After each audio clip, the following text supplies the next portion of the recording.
ભચાઉ કરગરિયા મહાદેવ મંદિર મધ્યે સમસ્ત ભચાઉ શહેરના પિતૃઓના મોક્ષાર્થે ચાલતી શ્રીમદ ભગવત સપ્તાહ જ્ઞાન યજ્ઞની પૂર્ણાહુતિ થઈ। નમસ્કાર દર્શક મિત્રો, માર ન્યૂઝ લાઈવમાં આપનું હાર્દિક સ્વાગત છે। અત્યારે આવ્યા છીએ આપણે કરગરિયા મહાદેવના મંદિરના પ્રાંગણમાં, જ્યાં જિગ્નેશ દાદાની કથા ચાલી રહી છે। ત્યારે એક ભચાઉમાં સારો એવો આયોજન થઈ રહ્યો છે કથાનું। ત્યારે સમગ્ર દરેક સમાજ અલગ અલગ અહીંયા ભોજનમાં વ્યવસ્થામાં છે, બહેનો પણ અહીંયા છે। ત્યારે ખાસ કરીને આપણે અહીંયા બહેનો છે ભચાઉની પ્રજાપતિ સમાજનો જે છે એમનું આજે ભોજન સમારોહ છે એમની વ્યવસ્થામાં છે, અને જે કામ કરી રહ્યા છે તેમને વધુ આપણે માહિતી કે આ કથાનું કેવું આયોજન છે, શું શું કામગીરી છે વિશે આપણે માહિતી। પહેલા તમારું નામ જણાવો। રાધે રાધે, હું પ્રજાપતિ દેવકન્યાબેન ભલાણી કિશોરભાઈ। અમે અહીંયા કથામાં બધા હાજર છીએ। અમારા પ્રજાપતિ સમાજ આખું હાજર છે, માણસો પણ એટલા હાજર છે, બહેનો પણ એટલા હાજર છે। ભાવપૂર્વક બધા અહીંયા સેવા ભાવ કરે છે, પણ આખું ભચાઉ શહેર સેવા કરે છે। એમ નહીં કે આ નથી કે નાની નાની જે વ્યક્તિ છે એ પણ અહીંયા સેવા કરવા આવે છે, અને બધા એકદમ ખુશીથી આનંદથી પોતાના દિલથી સેવા કરે છે, અને બધાને બહુ ખુશ છે।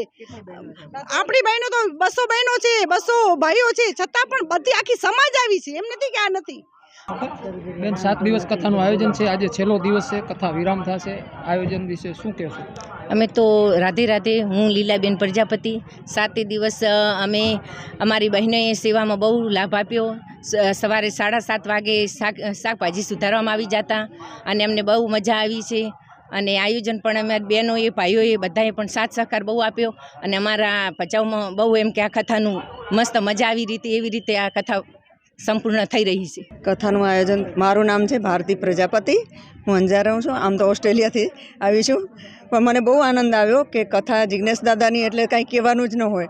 અને આપણો સમાજ છે પ્રજાપતિ સમાજ, તન મન અને ધનથી બહુ સેવામાં બહુ સારો લાભ આપી રહ્યા છે, અને બધાને કથામાં એટલો આનંદ આવે છે કે બધા મન મૂકીને એકદમ આનંદ વિભોર થઈ ગયા છે। બીજું તો શું કહું કે કથા એટલે જિગ્નેશ દાદાની એમાં, અને બીજું શું કે અહીંયા કરગરિયામાં કથા પહેલાં 1 દિવસ રામધૂન ચાલી, અખંડ રામધૂન ચાલી છે, તો બહુ આનંદ આવ્યો। અમે બી આવ્યા હતા અખંડ રામધૂનમાં, અને હવે અત્યારે લાભ લઈ રહ્યા છીએ, અને બધાને આનંદ છે। રાધે રાધે રાધે રાધે રાધે રાધે। 21 દિવસ રામધૂન ચાલુ રહી, અને એમાં બધાએ સમાજે ભાગ લીધો। સવાર સાંજ અખંડ ધૂન ચાલુ રહી, અને બધાએ સેવામાં લાભ લીધો, અને બધાને આનંદ આવ્યો, ને રાધે રાધે। કથાના 7 દિવસ પ્રસંગમાં રૂક્ષ્મણી વિવાહ અને કૃષ્ણ જન્મોત્સવ, એમાં પહેલેથી જ રૂક્ષ્મણી વિવાહ પહેલેથી તો પછી બધા આયોજન પ્રમાણે કાર્યક્રમ ચાલુ થયા।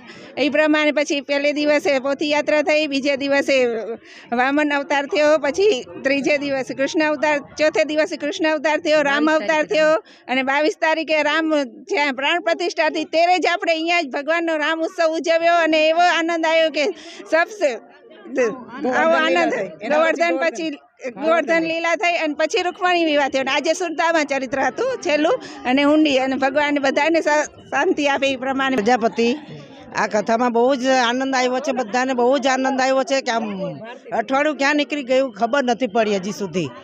બહુ મજા આવી, બધાને સરસ જમવાની સગવડ, બધી રીતે સગવડ હતી સરસ મજાની, પાણીની, છાશની। માણસો બધા એટલું હેન્ડલ કરી રહ્યા છે કે બહુ બધાને મજા આવે છે। રાધે રાધે।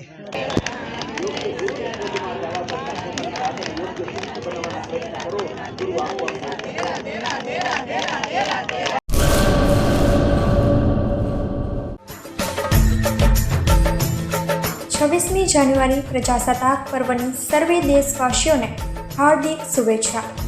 શુભેચ્છક મોહમ્મદ હુસેન આઈ હિંગોરા, પ્રમુખ શ્રી સાંધવ મુસ્લિમ જમાત, માજી મહામંત્રી અબડાસા, સુન્ની મુસ્લિમ હિત રક્ષક સમિતિ, ઉપસરપંચ શ્રી સાંધવ ગ્રામ પંચાયત।